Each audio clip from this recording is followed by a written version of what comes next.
கண்காணிக்கிறதுக்கு ஏதாவது நம்ம கூடுதலாக அறிவுறுத்தி இருக்கிறோமா? இது போன்ற அதில் உடனடியாக சொல்லி இப்போ அந்த மாதிரி ஏற்கனவே மின்சார பாதிப்பு இல்லாத மருத்துவமனைகள் என்கின்ற வகையில் எல்லா டிடிக்கும் ஜேடிக்கும் சொல்லி எல்லா மருத்துவமனைகள்லையும் அந்த மின் இணைப்பு இல்லாத நேரங்களில் உடனடியாக ஜெனரேட்டர் அது இருக்குதாங்கிறத 100% உறுதிப்படுத்திக்கணும்னு சொல்லி எல்லாத்துக்கும் பண்ணியிருக்கிறோம்.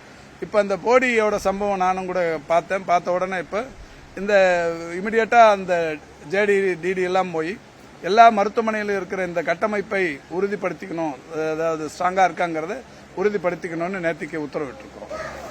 ராஜீவ்காந்தி அரசு பொது மருத்துவமனையில் போலியா ஒரு டாக்டர் உள்ள போயிருக்காரு, நகையை திருடியிருக்காரு அப்படிங்கிற மாதிரி ஒரு போலியான நகையை திருடிருக்காரு. போலி டாக்டர் ஒருத்தர் உள்ள போய் டாக்டர் மாதிரி உள்ள போயிட்டு நகையை திருடிட்டு வந்திருக்காரு. அவரை பயன்படியான ஒரு பாதுகாப்பு இல்லாம மருத்துவர் போல போயிட்டு ஒரு திருட்டு சம்பவங்கள்ல ஈடுபட்டிருக்கிறாங்க அப்படின்னு குற்றச்சாட்டு.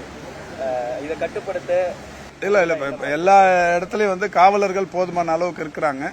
அவர் மருத்துவர் வேடம் அணிந்து போனாருன்னு சொல்லியிருக்கிறீங்க. அது சட்ட ரீதியான நடவடிக்கை அவர் மேல எடுக்கப்படும். பாதுகாப்பு மேலும் அதிகப்படுத்த நடவடிக்கை எடுக்கப்படும். போடி அரசு மருத்துவமனையில் பிரசவ வார்டில் சீலிங் ஃபேன் கழன்று விழுந்த சம்பவம் தொடர்பாக அமைச்சர் மா சுப்பிரமணியன் விளக்கினார். இது தொடர்பான கூடுதல் விவரங்களோடு இணைகிறார் எமது செய்தியாளர் பாண்டியராஜன். வணக்கம் பாண்டியராஜன், உங்களுடைய தகவல்களை சொல்லுங்க. தேனி போடி அரசு மருத்துவமனையில் பிரசவ வார்டில் மின்விசிறி கலந்து விழுந்த விவகாரம் குறித்து மக்கள் நல்வாழ்வுத்துறை அமைச்சர் மா சுப்பிரமணியனிடம் கேள்வி எழுப்பப்பட்டது.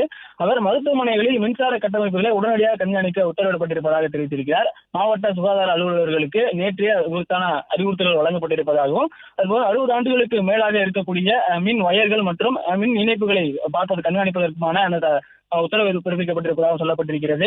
இதனால் தமிழகத்தில் உள்ள அனைத்து அரசு மருத்துவமனைகளிலும் கண்காணிப்பு தீவிரப்படுத்தப்பட்டிருப்பதாகவும், கட்டடங்களில் உட்கட்டமைப்புகள் வலுவாக இருக்கிறதா என்பது குறித்து ஆய்வு செய்யவும் மாவட்ட சுகாதார அதிகாரிகளுக்கு உத்தரவிடப்பட்டிருப்பதாகவும் அமைச்சர் மா சுப்பிரமணியன் தெரிவித்திருக்கிறார்.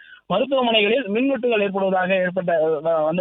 பெறப்பட்ட புகார்களை தொடர்ந்து மேலும் அந்த மின்வெட்டு ஏற்படக்கூடிய மருத்துவமனைகளில் ஜெனரேட்டர் மற்றும் மின் இணைப்புகளை முறையாக பராமரிப்பதற்கான அறிவுறுத்தல்களையும் வழங்கியிருப்பதாக அமைச்சர் மா சுப்பிரமணியன் தெரிவித்திருக்கிறார். நன்றி பாண்டியராஜன், உங்கள் தகவல்களுக்கு.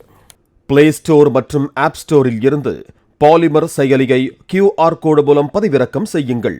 செய்திகளை உடனுக்குடன் பெறுங்கள்.